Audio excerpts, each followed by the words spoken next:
I wanted to do these episodes in one take, but it looks like I've been getting a lot of call-ins, and the call-ins are specific to the RPG A Day 2021 podcast that I'm putting out. So I'm going to be including call-ins based on these podcasts or referring to these podcasts, and then doing my one take. So I guess it's a change. We have to adapt. And here we go.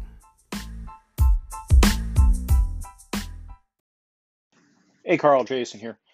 Enjoy listening to your recaps as always. And when in your Deadlands game, when the cavalry does catch up, you might want to play up the idea that, at that point in history, and I'm sure you know this, the U.S. Army enlisted were pretty much all conscripts, and they were immigrants. A lot of them, new immigrants to the U.S.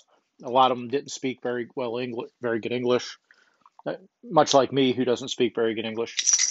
But they even had a worse command language than I do, which is scary. So I know some of your players like to use voices. So if you want to use voices to play up that, all those European immigrants and all, or even if you didn't use that, you could play up the communication issues for these new immigrants that don't really speak language well. So just a thought. Take care. Hey, Carl, I really love the whole dinner thing as well. The hooking up with friends and, hanging out and eating and then playing some games. That's something we don't have right now. At least my family doesn't have right now. So, you're very lucky to have that opportunity. Take advantage of it. And that dynamic is a great dynamic. We've had that in the past, but currently we don't. So definitely, cherish that. That's an amazing opportunity to hang out with friends, be able to, eat, hang out, end game with them. It's a rare opportunity. So hold on to that. First of all, answering your first question, Minotaurs were designed to eat people. That's how they subsided in life. So yes, they are definitely carnivorous, but kind of picky. And then secondly, I'd like to point out in our game for Deadwood that Sam is kind of always blamed for blowing everything up. First time wasn't her fault. That was the Autonatron. And this time wasn't 100% my fault because Jake put the dynamite in the guy's head to totally make sure that the undead was dead. Anyways, that's my opinion. Hey, thanks for the calls, Jason and Amy. And Amy, I don't know why it sounds like you're calling from the wilderness, but there's this buzz behind the call-in. Fortunately, we can still understand it. And yes, it's very interesting that the origin of the Minotaur, designed from a curse by Poseidon, who made the wife of Minos fall in love with a bull that was supposed to be sacrificed, but instead they produced an offspring, which was the Minotaur.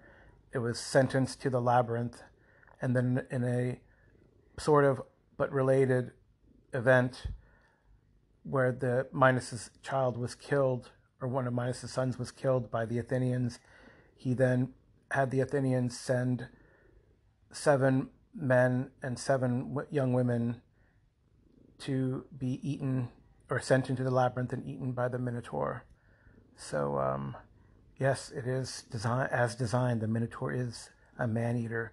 And I guess by picky, you mean it only eats people, which is interesting.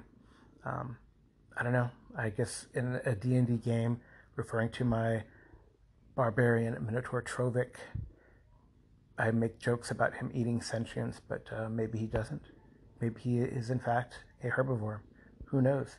Maybe that's where his rage comes from, because he doesn't get his meat, so he eats all these plants and he gets mad. I don't know. Does he live in the wilderness? Is this related to wilderness? Who knows? Definitely, Jason's calls are related to the wilderness in a weird way, too. The first one refers to our Deadlands game, and Amy does refer to the Deadlands game, where we've taken a turn. Instead of having events in towns, we're traveling across the wilderness of the Great Plains. They started in Cheyenne and have moved into Laramie, and they want to get eventually into present-day Utah, which is called Deseret, and follow up one of the leads that they found in their adventure. So it's a change of the game, and in the game, and I guess Jason refers to that as well, right? This is a chase scene through the wilderness. The stagecoach, the armored stagecoach of the players being chased by the U.S. Army 7th Cavalry. So we'll see how that goes in the wilderness. And unfortunately, this pandemic has prevented some of us from entering into the wilderness to have fun and family get-togethers and friend get-togethers. Really, the only reason that we get together with this group is we all know we've been vaccinated, we've been hanging out forever, we communicate how we're feeling, so we feel safe hanging out with this group, this couple. So, and it's only the four of us, right? So there you go. Wilderness in the call-ins. I will pause slightly and come back to this because I do want to have one take and not a bunch of little mini takes. So just a second. I'm back. When I think of wilderness and RPG games, I think of hex crawls and either a long-term campaign where you explore the map. You're starting a little hex and you explore out, or a West Marches style game. And really, that's how I got back to find you guys here in the Audio Dungeon Discord and other gamers that I play with online, was through West Marches style game and a wilderness campaign centered around Kalmata, run by Jason Hobbs of Hobbs and Friends and Random Screed. And I got into that, played some BX because it's a BX style game, and then designed my own and got some more of you to play in that game, and that was inspired by Gazetteer 10, The Orcs of Thar, also BX, and that's my Broken Lands game. And we started in a little, I found a really cool, or Jason actually helped me find a really cool 1 mile per hex rendition of the Broken Lands, and then we started in this little town, not even a town, the village. I don't even know if it was a village. What's smaller than a village?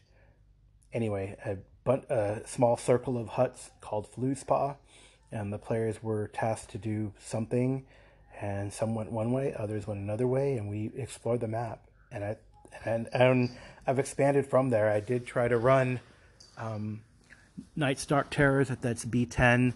Actually, it started out as a prelude to Isle of Dread, and the players thought that was cool. They found a broken ship, they found a map, they started fixing the ship, but then they got distracted by the slaver organization called the Iron Ring and wanted to destroy them.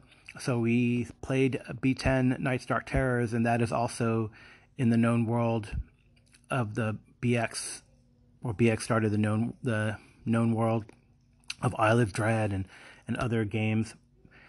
So Basic, Expert, Moldve, etc. And that started in Keramikos and has expanded. I think one of the players actually remarked, and we ran B10 but used 5e rules. But one of the players did remark, and I think this is what is cool about hex crawls and wilderness style games, is I want to uncover all the dark hexes on the map. So I think that is pretty cool. It's a neat goal. I also played, and this game has gone on forever, in Kevin Madison's Reavers of Thule, and we too have landed in this subcontinent of the Hyperborea world called Thule and have explored this map. And we were exploring one part of the map and we got transported to, now we're exploring another part of the map, and it's really neat to uncover a hex and explore the world. And I think that's what wilderness reminds me of. Now, I'm sure there are, what's interesting too is how different games have a procedure for exploring the wilderness. And right, so an expert has the sort of procedural and what you do and how you roll for encounters and what kind of encounters can happen. And Savage Worlds has something similar. You draw cards to see what's up ahead, and you draw cards for encounters, and the characters overcome them. They can run into enemies or obstacles or treasure or strangers, depending on the draw and the suit of the card, which is pretty neat. So I think wilderness and exploration is a big part of the games that we play, and it's not to be slighted. And I guess there is always this divide between, oh, are we gonna have a city adventure or are we gonna explore the wilderness? And people have different thoughts about that and different ways of going about it. So, right, and pretty interestingly, you can either be very detailed on the exploration of the wilderness, definitely in Kalmata or in my Broken Lands game or in the Isle of Dread Prelude, Night's Dark Terrors. There is a procedure to exploring the hexes, and you uncover the hexes and things may or may not happen in them. It's kind of a point crawl. You get to various locations as well, and something happens at that location. But then some games, like my Deadlands game, there's no expectation. That's a Sunday night Deadlands game. There's no expectation of what's going to happen. And the last 2 times I've basically put cards on the table or drawn cards to see what's going to happen. So it's pretty interesting. And then in other games so far, for example, in my Warhammer game, the wilderness journey, or the journey down the river so far in Enemy in the Shadows over Bogenhofen, has been in the background, and there's no detail. It just happens. Characters are on a boat. They land here and there.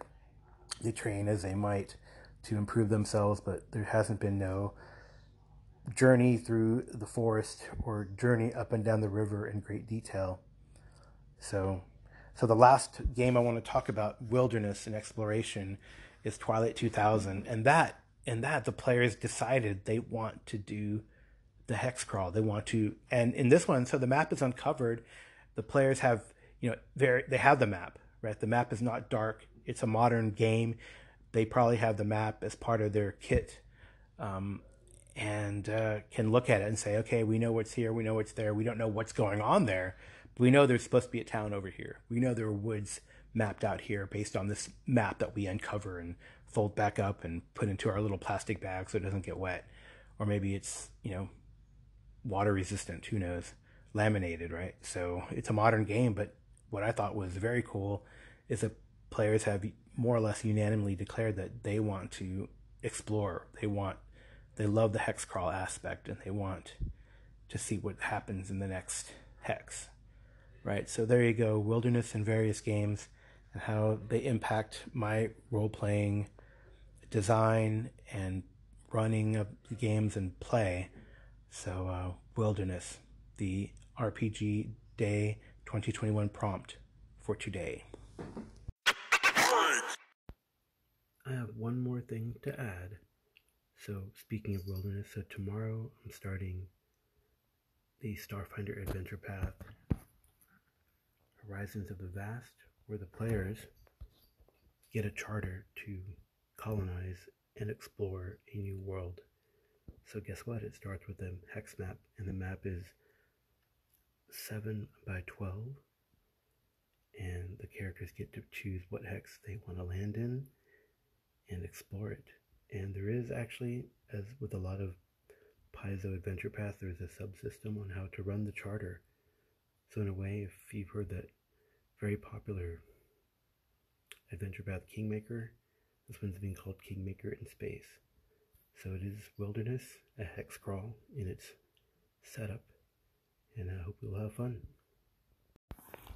Hey BJ, thanks so much for the calls and comments, and I really enjoy when you call in because you add some data really to what you're talking about, and so far it's been in support of what I've said, so that's good. But hey, even if it's not in support, I always appreciate a good discussion, and I like that you're bringing in not just some facts or quotes that you've read, but also some of your own personal experiences that we can talk about and discuss about RPGs and life and cerebral topics like trust and the like. So thanks a lot again, and hey, we got like Joe said, we're about a third of the way done, so let's keep it up, and it's been a really good run so far with RPG A Day 2021.